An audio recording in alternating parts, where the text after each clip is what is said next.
Hello everyone, welcome back to the channel.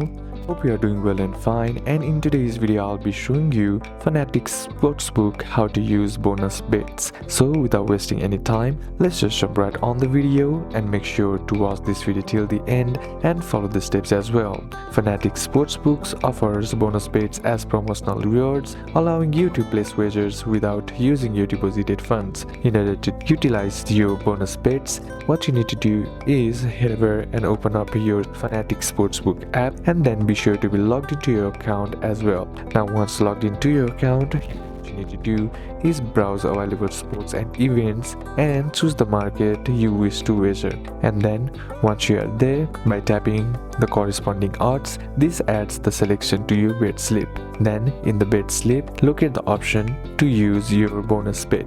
Then select the bonus bet you want to apply to this wager. Then review the bet details to ensure accuracy, and lastly submit the bet. The stake will be covered by the bonus bet, meaning your personal funds are not used. So these are a couple of steps that you can apply, and that's it for today's video guys. Hope this video was useful to you. Leave a like if it did, comment down any questions that you have, and see you soon on the next one.